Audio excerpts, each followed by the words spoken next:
So what are self-limiting beliefs? They are negative thoughts or beliefs that we hold to be true that hold us back from reaching our full potential. Now, these are deeply ingrained and more than likely based on our past experiences, the cultural messages that we learned as we were growing up in whatever society we grew up in, and a host of other factors. And so what is important for us to realize here is that we all have self-limiting beliefs.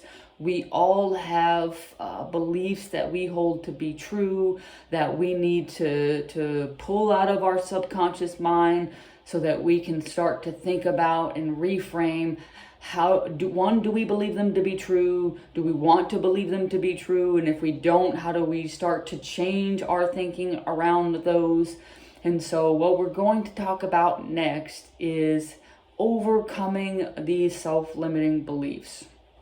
And so the first thing that you have to do is you have to identify and acknowledge your self-limiting beliefs. And so what is it that you have come to believe that you don't necessarily want to believe, or that you want to try to reframe in your life? And so what we want you to do is consider the negative thoughts and the beliefs that hold you back and to write them down. And we want you to challenge those beliefs. And so once you have identified your self-limiting belief, we want you to challenge them by asking yourself, is this true? Is it based in reality? And are there examples of this belief, and whether or not this belief is true or is not true? Are there examples where this belief specifically is not true that I can draw on? And finally, what would I say to a friend who told me that they had the same belief? And going through this process of, is this true? Is it not true? What are some examples where this is true? What are some examples where this is not true? And really exploring how you might interact with a friend who told you about a specific belief that they had. And doing this is going to help you put in multiple stories, right? And by creating these different stories, it's going to help you to realize that whatever way you might have framed it in your head is not the only way. And that's one of the most important things that you can do to change your belief, is to help you understand that there are multiple ways of looking at the same issue. And if we can see all of those other ways of looking at that issue, then we're much more likely to realize the truth of that, okay?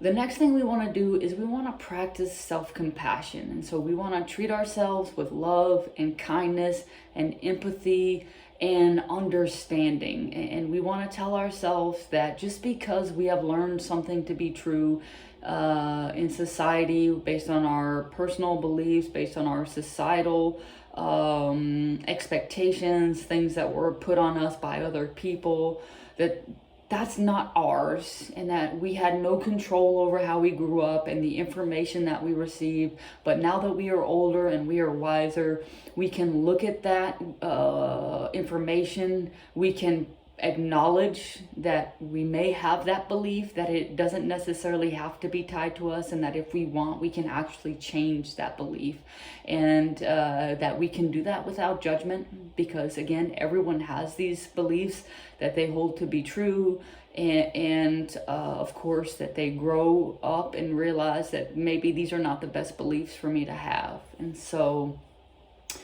practicing non-judgment, practicing compassion, practicing empathy, and reminding yourself again that everyone has these thoughts and everyone has these experiences occasionally, and everyone has to take time to sort through, are these the thoughts and the feelings that I want? And if they're not, what do I need to do to change them?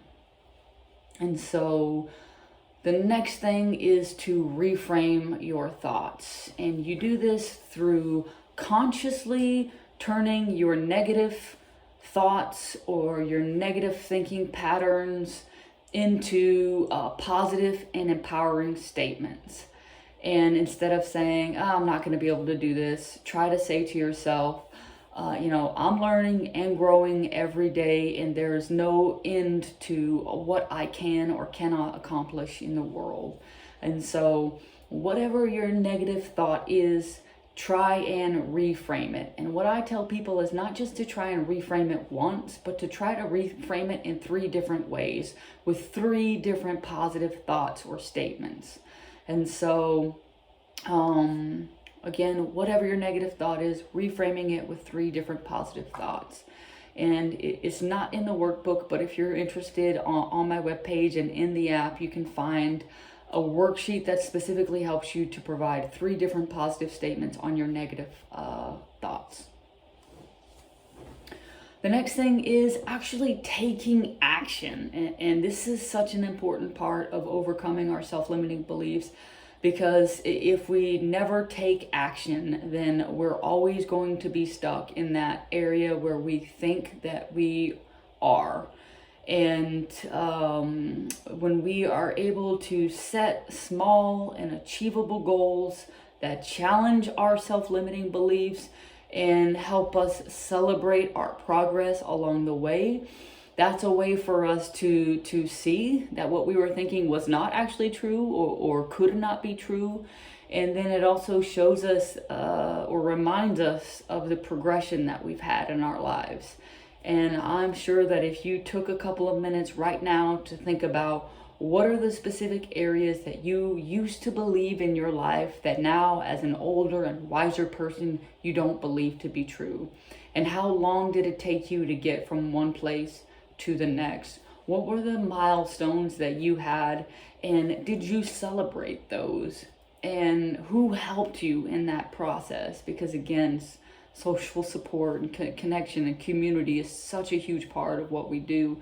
And many times, the only time that we can overcome some of our negative self-thinking is by having other people remind us to reframe those thoughts, reframe those thoughts, reframe those thoughts.